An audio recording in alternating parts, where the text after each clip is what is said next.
ভারত উপমহাদেশে মুসলমানদেরকে কেন গোশত খাওয়ার জন্য স্ট্রাগল করতে হলো আর অন্য অঞ্চলে কেন করতে হলো না? আমেরিকায় কেন করতে হবে না? ইউরোপে কেন করতে হবে না? কেন আমেরিকা এবং ইউরোপ অলরেডি একটা আব্রাহামিক রিলিজিয়ানের অনুসারী, নাম কাস্তে হলো দাবিদার, ফলত কিছু ছিটে ফাটা আলামত তাদের মধ্যে আছে। যেমন এই অঞ্চলে আপনাকে মুসলমানি করার জন্য অনেক কষ্ট করতে হতে পারে। মুসলমানি আবার কি, যেহেতু ভারত উপমহাদেশে 60 থেকে 70% হিন্দু, কিন্তু ইহুদিরাও মুসলমানি করে, খ্রিস্টানরাও মুসলমানি করে কেন? ইব্রাহিম আলাইহিস সালাম করেছিল। তো কিছু না কিছু ছিটে ফাটা তাদের মধ্যে ইব্রাহিমের সুন্নাত বিরাজমান। তো ফলে ইহুদিরাও গরুর গোশত খায়, খ্রিস্টানরাও গরুর গোশত খায়। তাহলে আপনি ইউরোপে যদি মুসলমান হন, কালচারালি অতটা কনফ্লিক্ট হবে না, সাংস্কৃতিক কনফ্লিক্ট হবে না, যে না আগে তো আমি গরুর গোশত খেতাম না, এখন গরুর গোশত খাবো। একটা খ্রিস্টান যদি মুসলমান হয়, ও আগেও গরুর গোশত খায়, পরেও গরুর গোশত খায়। একটা খ্রিস্টান যদি মুসলমান হয়, আগেও মুসলমানি করা ছিল, পরে তার মুসলমানি করার দরকার নেই। তাহলে যেহেতু আমরা ভারত উপমহাদেশে বসবাস করা মুসলমান, আর এই অঞ্চলে যেহেতু কোনো আসমানি দিনের অনুসারী মানুষেরা নাই, দিনে মিল্লাতে ইব্রাহিমের অনুসারী হওয়ার দাবি করবে এরকম কোনো মানুষ নেই।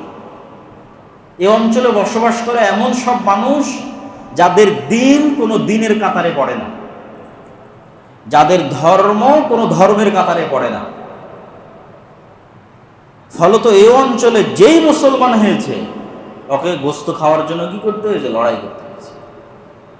এটা এই পূর্ব বাংলার বা এই ভারত উপমহাদেশের মুসলমানদের দীর্ঘদিনের ইতিহাস যদি আপনি ঘেঁটে দেখেন, যে অঞ্চলে যত যুদ্ধ বিগ্রহ হয়েছে, শাহজালাল রাহিমাহুল্লাহ থেকে শুরু করে আরও যারা আছে, এগুলোর মূলেই আছে গরুর গোশত খাওয়া। এবং সেইটার বাস্তব নমুনা যদি দেখতে চান, তাহলে আজকে ভারতে দেখতে পারেন যে আজ থেকে 200 বছর আগে কি হতো, আজ থেকে 300 বছর আগে কি হতো, 400 বছর আগে কি হতো, তার নমুনা এখন দেখতে পাবেন ভারতে। তাহলে কল্পনা করতে পারবেন যে আপনার বাপদাদারা কি ফেস করেছে, আপনার পূর্বপুরুষরা কি ফেস করেছে। ব্রিটিশ আমলে ঈদুল ফিতর এবং ঈদুল আজহার ছুটি মাত্র একদিন। হিন্দু জমিদারদের অধীনে পূর্ব বাংলায় ঈদুল ফিতর আর ঈদুল আজহা মিলে ছুটি একদিন। এখন ভারতেও তাই। খোলা ময়দানে ঈদের সালাত আদায় ভারতে নিষিদ্ধ করে দেওয়া হয়েছে। বেশিরভাগ জায়গায় খোলা ময়দানে ঈদের সালাত হবে। গরুর গোশত কুরবানি করা নিষিদ্ধ করে দেওয়া হয়েছে প্রায় সমগ্র ভারতে। কারো ফ্রিজেও যদি গরুর গোশত পাওয়া যায়, ওকে গণপিটুনি দিয়ে হত্যা করা।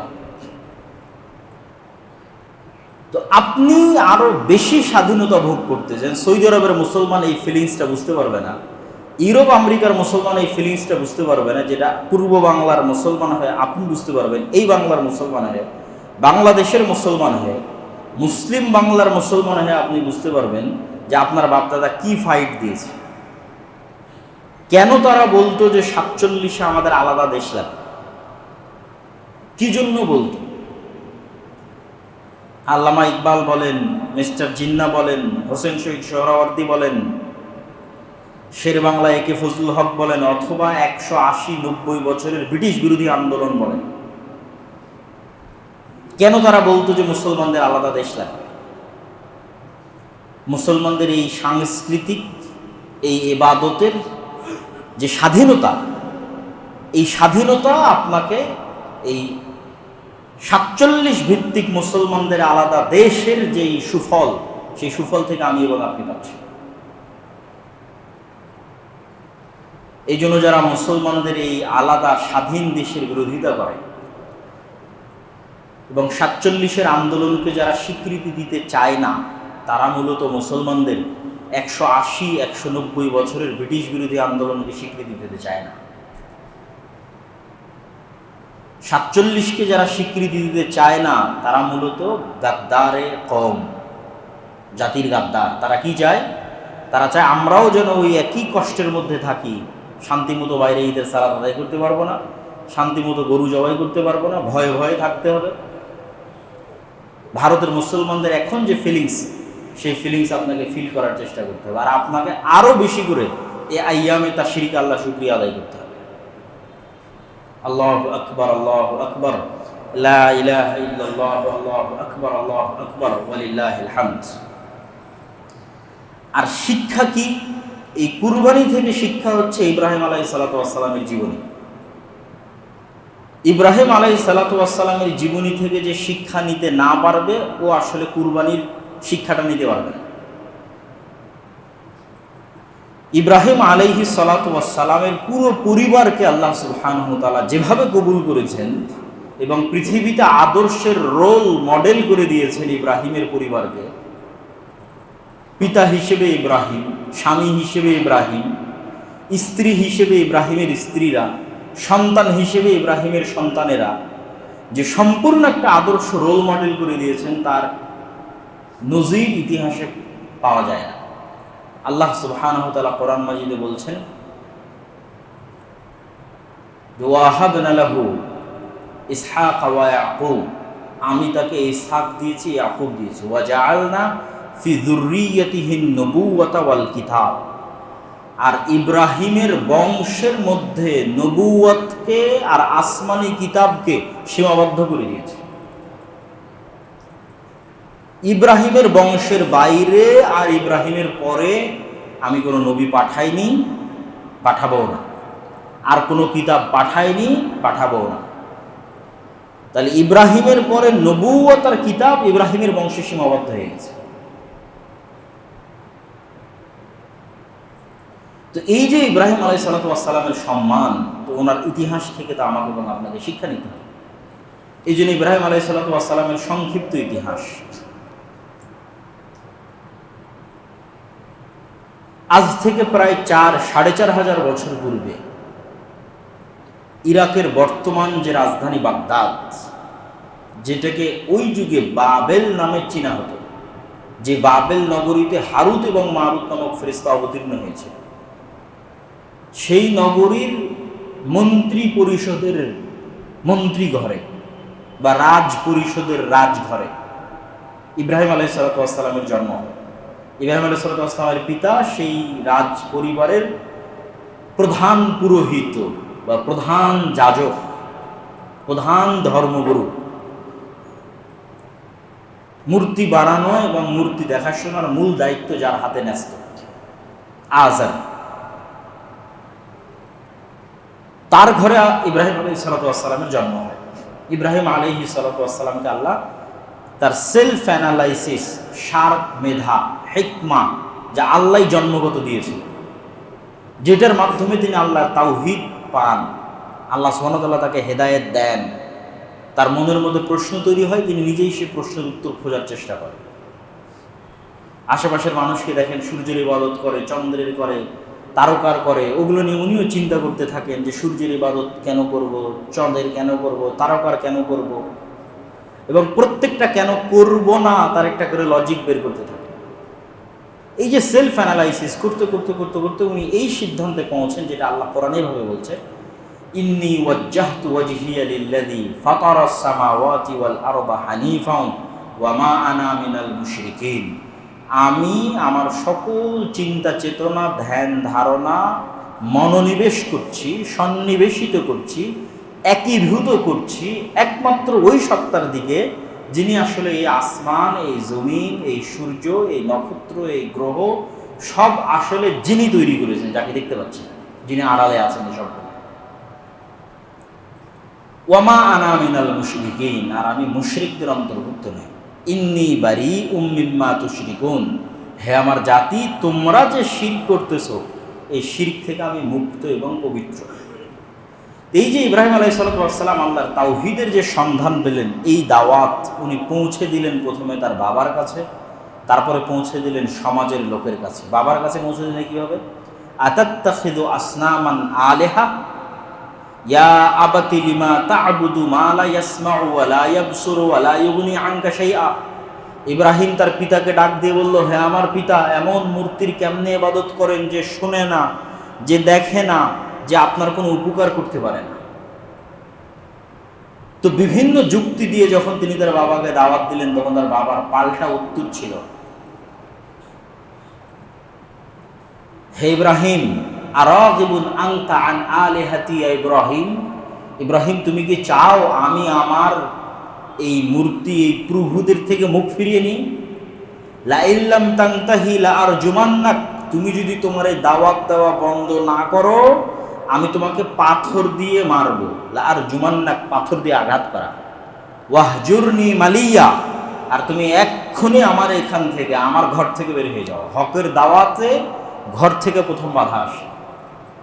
বংশ পরিচয়ে কোনো কিছুর মূল্য নির্ধারিত হয় না। নূহের সন্তান কাফের, আর মূর্তি পূজকের সন্তান পৃথিবীর সর্বশ্রেষ্ঠ নবীদের একজন। এই জন্য বংশ পরিচয়ও কিছু হয় না, রক্তেও কিছু হয় না, হয় ইমানের নূরে। যার মধ্যে ইমানের নূর একবার প্রজ্বলিত হয়, সে এখন কোন বংশে জন্ম নিল, কোন ঘরে জন্ম নিল, সেটা দেখে লাভ নেই। তো ইব্রাহিম আলাইহিস সালাতু ওয়াস সালামের পিতা যখন তার দাওয়াত গ্রহণ করলো না, এবার উনি চাচ্ছেন সমাজের মানুষকে দাওয়াত দিতে। অপেক্ষা করলেন ফেস্টিভ্যাল ডে, জাতীয় উদযাপন, মেলা। সবাই যখন মেলায় চলে গেল, উনি অসুস্থতার অজুহাতে গেলেন না। ফাজাআলাহুম জুদাদান ইল্লা কাবীরাল লাহুম, সব মূর্তি ভেঙে বড়টাকে রেখে দিয়েছেন। সবাই যখন ফিরে আসলো, কে করেছে এই কাজ?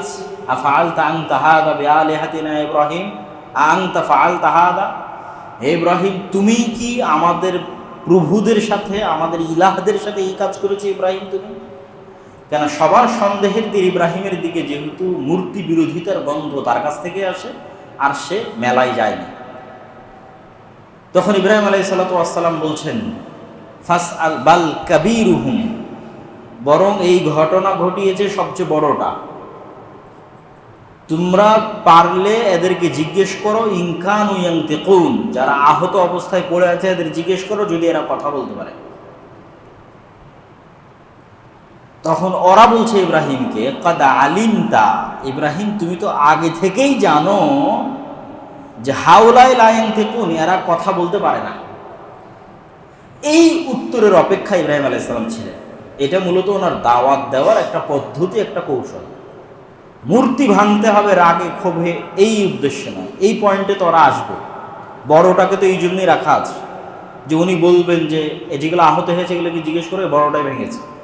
তো ওরা তো বলবে যে এরা কথা বলতে পারে না, এই পয়েন্টের অপেক্ষা। এবারে ইব্রাহিম আলাইহিস সালাম তার দাওয়াতটা দিয়ে দিলেন, যে তাওহীদের দাওয়াত উনি ওনার বাপকে দিয়েছেন, যে তোমরা এমন সত্তার কিভাবে ইবাদত করো, মা লা ইয়ানফাউকুম ওয়া লা ইয়াদুররুকুম শাইআ, যে সত্তা তোমাদের ক্ষতিও করতে পারে না, উপকারও করতে পারে না, কথাও বলতে পারে না। তো জনগণের তো এই যুক্তির কোনো উত্তর নাই জনগণের কাছে। তখন সবাই মিলে ইব্রাহিম আলাইহিস সালাতু ওয়াস সালামকে নিয়ে গেল বাদশার দরবারে। এত বড় ভয়ঙ্কর ভয়াবহ দাওয়াত, একবার বাপের কাছে দিচ্ছে, একবার সমাজের মানুষের কাছে দিচ্ছে, কিন্তু যুক্তিতে টিকা যাচ্ছে না। এবার বাদশাহ ইব্রাহিমের কাছে জানতে চাইলো, তুমি কোন রবের ইবাদত করো? তো রব্বুস সামাওয়াতি ওয়াল আরদ, আসমান এবং জমিনের যিনি রব। তাহলে তোমার রব কি করতে পারে? বলে ইহয়ি ওয়া ইউমীত, আমার রব মৃতকে জীবিত করতে পারে, জীবিতকে মৃত করতে পারে। তাহলে এটা এমন কি কাজ হলো যেটা আমি পারি না? ফাঁসির মৃত্যুদণ্ডপ্রাপ্ত আসামিকে মুক্ত করে দিল চোখের সামনে, তখন ইনস্ট্যান্ট। আর একজন নিরপরাধ মানুষকে হত্যা করল। বলে এই যে মৃতকে জীবিতকে মৃত করলাম, মৃতকে জীবিত করে দিলাম, তোমার আবার কি করতে পারে? ফাইন্নাল্লাহা ইয়াতি বিশ-শামসি মিনাল মাশরিক ফাতি বিহা মিনাল মাগরিব। তো বলে ঠিক আছে, যেহেতু তুমিও জীবিতকে মৃত করতে পারো, মৃতকেও জীবিত করতে পারো, তা আমার রব আর একটা কাজ করে, সেটা হচ্ছে আসমানের যে নিজাম, একটা নির্ধারিত নিজামে আসমান চলতেছে, ম্যানেজমেন্ট সিস্টেম। কিভাবে সূর্য উঠবে, কেমনে ঘুরবে, চাঁদ কিভাবে ঘুরবে, কোথায় যাবে, পৃথিবী কিভাবে চলবে, পুরো একটা নির্ধারিত সিস্টেমের উপরে চলতেছে। কখনো চেঞ্জ হয় না এই সিস্টেম। কোথায় বৃষ্টি হবে, কোথায় ঝড় হবে। তো এই যে আসমানের যে সিস্টেম, এই নিজামকে হ্যাক করতে পারবা কিনা, এই নিজামকে হ্যাক করে এখন তুমি তোমার মতো সূর্য চন্দ্র পৃথিবীকে চালাবা, এই চ্যালেঞ্জ কিন্তু এখনো অব্যাহত।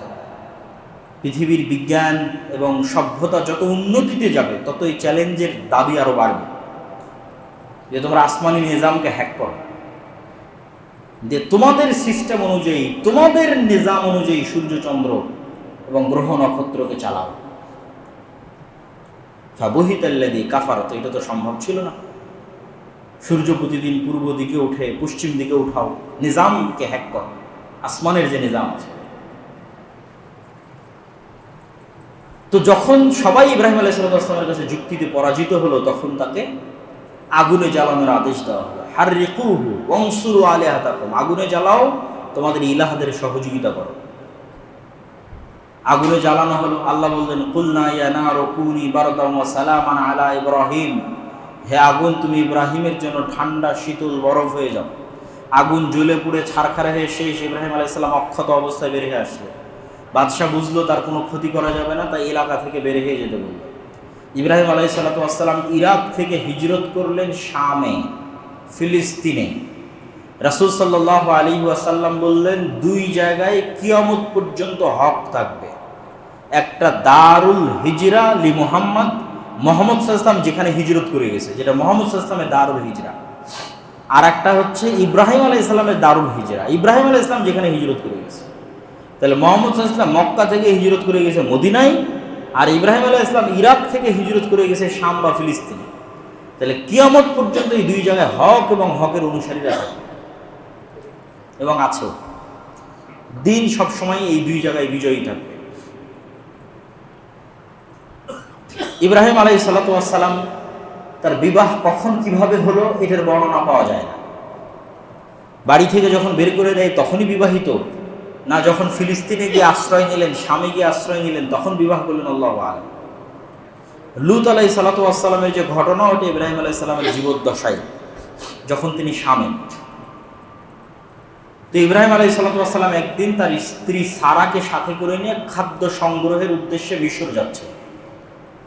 ফিলিস্তিনের সাথে মিশরের যোগাযোগ হাজার হাজার বছরের পুরাতন। ইউসুফ আলাইহিস সালাম এবং তার ভাইয়েরাও খাদ্য সংগ্রহের উদ্দেশ্যে মিশর গেছিল। ইউসুফ আলাইহিস সালামও ফিলিস্তিনে হারিয়ে গিয়ে, শামে হারিয়ে গিয়ে মিশরের বাজারে বিক্রি হয়ে গেছিল। তাহলে এবং আজকেও গাজার মানুষ সহায়তা পায় মিশর থেকে। তো ফিলিস্তিনের সাথে মিশরের এই যোগাযোগ বহুদিনের পুরাতন। তো মিশরের তৎকালীন বাদশাহ ইব্রাহিম আলাইহিস সালামের স্ত্রীর বিষয়ে আব্দুল্লাহ বিন আব্বাস থেকে শুরু করে অন্যান্যদের মতামত যে হাওয়া আলাইহিস সালামের পরে পৃথিবীর সবচেয়ে সুন্দরী নারী হচ্ছেন সারা আলাইহিস সালাম। তো বাদশার লোলুপ দৃষ্টি ইব্রাহিম আলাইহিস সালামের স্ত্রীর উপর পড়ে। ইব্রাহিম আলাইহিস সালাম বাঁচতে নিজেদেরকে স্বামী স্ত্রী পরিচয় দেন এবং বলেন, আমরা দুইজনই তো মাত্র পৃথিবীতে মুমিন, তো ভাই বোন। স্বামী স্ত্রী পরিচয় না দিয়ে ভাই বোন পরিচয় দেন, কিন্তু তারপরও তিনি বাঁচতে পারেননি। তার স্ত্রীকে যখন বাদশাহ উঠিয়ে নিয়ে যায়, তখন তিনি বাদশার কাছে 2 রাকাত সালাত এবং ওযুর সময় চান। তাতাওয়াদ্দা ওয়া তুসাল্লি, ওযু করে 2 রাকাত সালাত আদায় করে আল্লাহকে বলেন, আল্লাহুম্মা ইন কুনতা তা'লাম আন্নী আমানতু বিকা ওয়া বিরাসূলিক, আল্লাহ আপনি যদি জানেন আমি আপনাকে বিশ্বাস করি, আপনার রাসূল ইব্রাহিমের উপর ঈমান রাখি, ওয়া আহসানতু ফারজি ইল্লা আলা যাওজি, আর আমার লজ্জাস্থান আমি কাউকে ব্যবহার করতে দেইনি, পবিত্রতার আমানত রক্ষা করেছি, ফালা তুসাল্লিত আলাইয়াল কাফির, তাহলে আজকে আমার উপর কোনো কাফেরকে চাপিয়ে দিয়েন না। এই দোয়া করা শেষ এবং বাদশাহ ওই জায়গাতেই জমিনে উল্টে পড়াও সাথে সাথে বাদশাহ তখন আবার অনুরোধ করলো যে আমাকে বাঁচাও। সারা আলাইহিস সালাম বাঁচালেন এই মনে করে যে যদি বাদশাহ এখানে মারা যায় মানুষ বলবে আমি হত্যা করেছি, তো আরও বিপদে পড়ে যাবে। তো বাঁচানোর জন্য উনি আবার আল্লাহর কাছেই দোয়া করলেন। উনি আলাদা করে চিকিৎসা করে বাঁচাচ্ছেন তা না, আবার আল্লাহকে বলতেছেন আল্লাহ একে সুস্থ করে। তো সে আবার সুস্থ হয়ে আবার তার আগের গতিতে ফিরে আসতেছে। তখন আবার তিনি আল্লাহর কাছে দোয়া করলেন তার ধ্বংস কামনা করে। তাহলে এই ঘটনাগুলো 3 বার, মানে 3 বার উল্টে পড়ে গেল, আবার 3 বার বাঁচল, মোট 6 বার। মোট 6 বার একটা মহিলা মুখ দিয়ে যা উচ্চারণ করতেছে আল্লাহর সাথে সাথে ওটাই বাস্তবায়ন করতেছে। আল্লাহ, তাহলে মানুষ আল্লাহ সুবহানাহু ওয়া তাআলার কত নিকটে পৌঁছতে পারে, মানুষ তার ইবাদত, তার তাকওয়া, তার পরহেজগারিতা দিয়ে আল্লাহর এত নিকটে পৌঁছতে পারে, এটা সম্ভব যে সে মুখ দিয়ে যদি কিছু উচ্চারণ করে ওটা বাস্তবায়ন না করলে আল্লাহর নিজের লজ্জা লাগে যে আমার এই বান্দা মুখ দিয়ে এটা উচ্চারণ করলো আর আমি এটা বাস্তবায়ন করতেছি না, তিনি লজ্জা পান। এমনও মানুষ আল্লাহর নিকটে পৌঁছে। তার একটা উদাহরণ হচ্ছে সারা আলাইহিস সালাম। তখন বাদশাহ তার আরেক বাদশার এক কন্যাকে সে যুদ্ধবন্দী অবস্থায় নিয়ে এসেছিল, মিশরের কোনো এক বাদশার হাজেরা আলাইহিস সালাতু ওয়াস সালাম তাকেও হাদিয়া হিসেবে সারার সাথে দিয়ে দেয়। ইব্রাহিম আলাইহিস সালাতু ওয়াস সালামের বয়স 90 বছর অতিক্রম করছে, ইতিহাসে প্রমাণ পাওয়া যায়, কিন্তু কোনো সন্তান হয়নি। তাই সন্তানের আশায় সারা আলাইহিস সালাতু ওয়াস সালাম ইব্রাহিম আলাইহিস সালাতু ওয়াস সালামের বিয়ে দেন হাজেরার সাথে। এবং হাজেরার সাথে বিয়ে দেওয়ার পর ইব্রাহিম আলাইহিস সালাতু ওয়াস সালাম সন্তান লাভে ধন্য হন, তার প্রথম এবং বড় সন্তান ইসমাঈল। কিন্তু স্বভাবভাবে মানুষের যেই স্ত্রীর সন্তান হয়, ওই সন্তানের মায়া এবং ওই স্ত্রীর প্রতি মায়া মানুষের বাড়ে। আর এইটা আবার আর এক স্ত্রী যার সন্তান হচ্ছে না, তার অন্তরে একটু হলেও কষ্ট দেয়, ঈর্ষা তৈরি করে। স্বাভাবিক, সবাই আদমের সন্তান, মানুষ, কেউ ফেরেশতা নয়। আর আল্লাহর নিজেরও হিকমা আছে যে আল্লাহ সুবহানাহু ওয়া তাআলা চান না যে ইব্রাহিমের অন্তরে অন্য কোনো কিছুর প্রতি মাত্রাতিরিক্ত ভালোবাসা তৈরি হোক। ইব্রাহিমের অন্তরে ভালোবাসা থাকবে শুধু আল্লাহ। ওই জন্য বলা আছে কানিতান হানিফাম মুসলিমা। ইব্রাহিমের অন্তরে যদি বেশি ভালোবাসা তৈরি হয় সন্তানের উপর, বেশি ভালোবাসা তৈরি হয় স্ত্রীর উপর, তাহলে পরীক্ষায় পাশ করতে পারবে না। সামনে যখনই পরীক্ষা আসবে তখন ফিতনা হয়ে দাঁড়াবে ছেলে মেয়ে স্ত্রী পুত্র। যেমন আমাদের জন্য আমাদের টাকা পয়সা, আমাদের ধন দৌলত, আমাদের ছেলে মেয়ে, আমাদের স্ত্রী পুত্র ফিতনা। ধরেন এখন জিহাদের ঘোষণা আসলো, আপনি জিহাদে যেতে পারবেন না, মুনাফিক হয়ে যাবেন। বৈধ জিহাদের ঘোষণা থেকে পিছপা হওয়া মুনাফিক। কেন মুনাফিক হয়ে যাবেন? ওই যে ছেলে মেয়ে স্ত্রী পুত্র টাকা পয়সা ধন দৌলতের ভালোবাসা আটকে গেছে। তাহলে আপনি এখনো প্রকৃত হানিফা মুসলিমা হতে পারেন। তাহলে ওইটাই যদি ইব্রাহিম আটকে যায়, তাহলে ইব্রাহিম কিভাবে হানিফা মুসলিম? তো আল্লাহ আদেশ দিলেন। আরো একটা হিকমা আছে আল্লাহ সুবহানাহু ওয়া তাআলা, সেটা হচ্ছে ইন্না আউওয়ালা বাইতুম উযিআ লিন-নাস বিবাক্কাহ। আদম আলাইহিস সালাম প্রথম যখন পৃথিবীতে আসেন, তখন ফেরেশতাদের দিয়ে একটা জায়গা নির্ধারণ করে আল্লাহর ইবাদতের প্রথম ঘর মক্কা, কাবা। কিন্তু নূহ আলাইহিস সালাতু ওয়াস সালামের বন্যায় সারা পৃথিবী ডুবে গেছে, তখন কাবা ঘরও মিটে গেছে। তারপরে আর কেউ কাবা ঘর তৈরি করেনি। তো আল্লাহর আর একটা হিকমা আছে যে আল্লাহ ইব্রাহিমের সন্তানদের দিয়ে কাবা ঘর তৈরি করবে, ইব্রাহিমকে। ফলত আল্লাহ বললেন রেখে আসো। জেরুজালেম বা ফিলিস্তিন থেকে 1200 থেকে 1400 কিলোমিটার দূরে। হাদিসের একটা ইবারত এবং কোরআনের একটা আয়াত। কোরআনের আয়াতে ইব্রাহিম আলাইহিস সালাম বলেন ইন্নী আসকানতু মিন যুররিয়াতি বিওয়াদিন গায়রা জি জারইন। আল্লাহ এমন এক জায়গায় আমার বংশকে রেখে যাচ্ছে যেটা গায়রা জি জারইন, কিছুই উৎপাদন হয় না। আর হাজেরার মুখের বাক্য হাদিসে সহিহ বুখারীতে লাইসা ফিহি ইনসুন ওয়ালা শাই। মানুষ তো নাই, কিছুই নাই। কিছুই উৎপাদন হয় না মানে ঘাসও উৎপাদন হয় না। তাহলে গাছপালা নাই, ঘাস যেখানে নাই, ঘাসই নাই, তো গাছপালা থাকবে। আর বলেছে মানুষ নাই, কিছুই নাই। তাহলে মানুষ নাই, কিছুই নাই মানে মানুষ তো নাই, পশু পাখি প্রাণী জীব জন্তু জানোয়ার কিচ্ছু।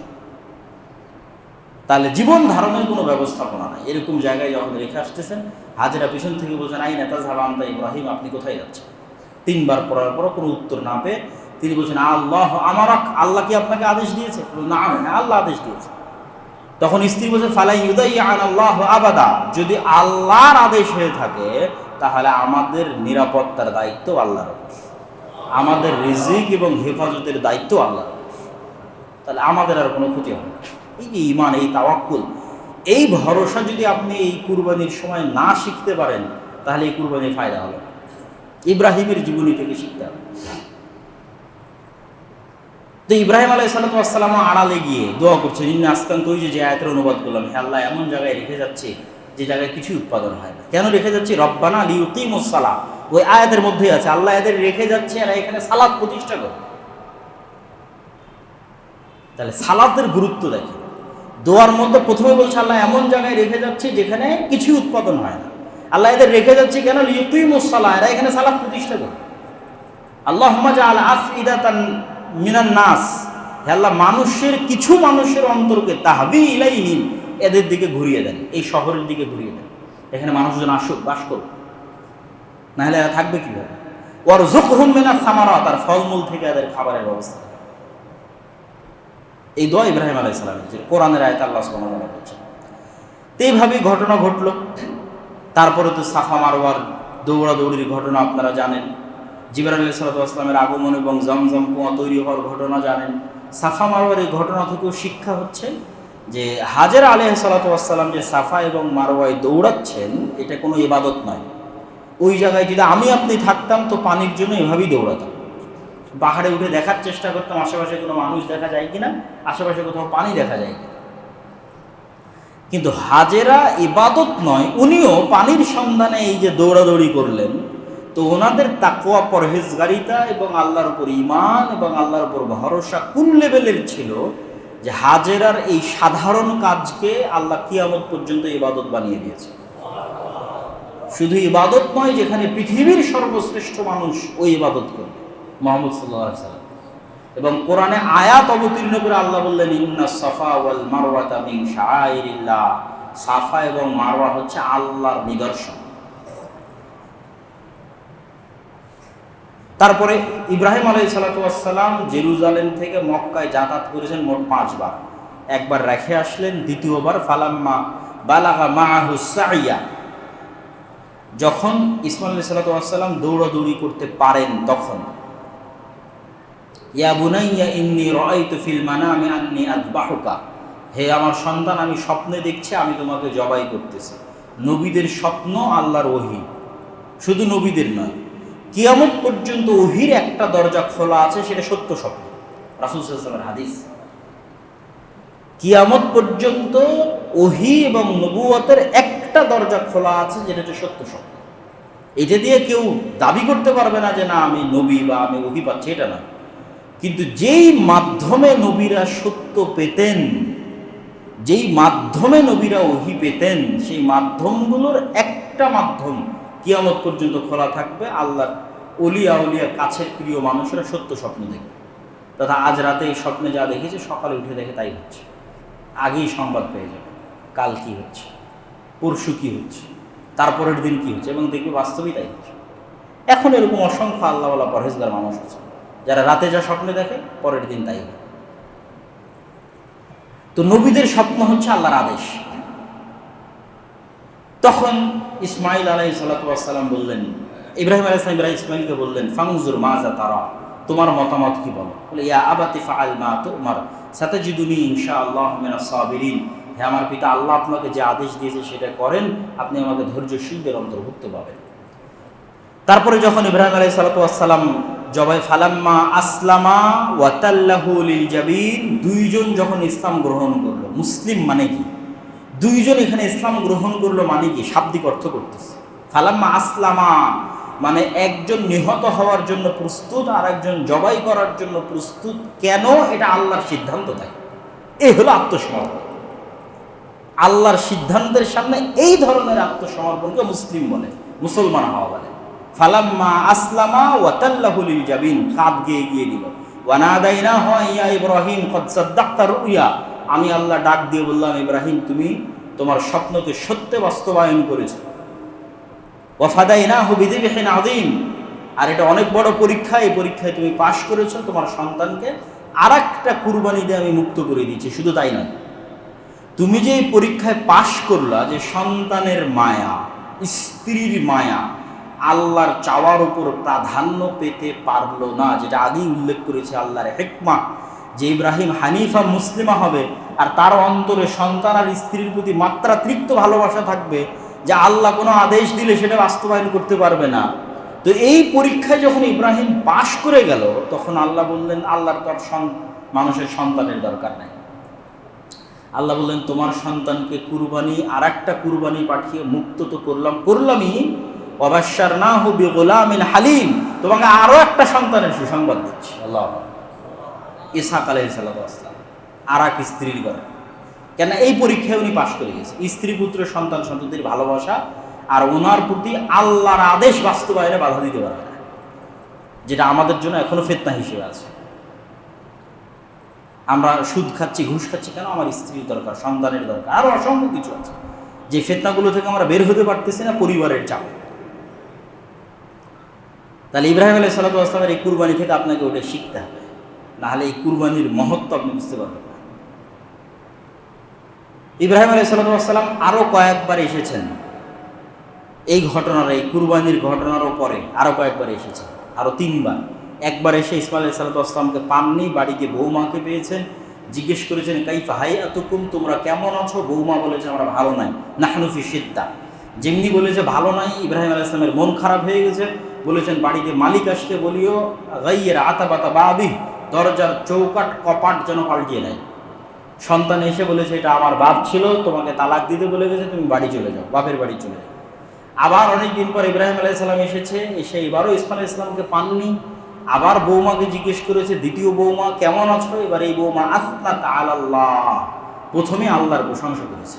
তো যখনই আল্লাহর প্রশংসা করেছে ইব্রাহিম আলাইহিস সালামের মনটা ভালো হয়ে গেছে, খুশি, যে অবস্থাতেই থাকুক আল্লাহর প্রশংসা তো করেছে। তখন এবার উনি আগের বার কিছুই জিজ্ঞেস করেনি, এবার আরও অনেকগুলো প্রশ্ন করেছে যে তোমরা কি খাও, কেমনে থাকো? তখন বৌমা বলছে আমরা পানি খাই, আর উনি স্বীকার করে যে গোস্ত নিয়ে আসে সেই গোস্ত খায়। তখন ইনি আবার দোয়া করে দিচ্ছে আল্লাহুম্মা বারিক লাহুম ফিমাইহিম ওয়া লুহুমিহিম, আল্লাহ এদের পানিতে আর এদের গোস্তে বরকত দান করেন।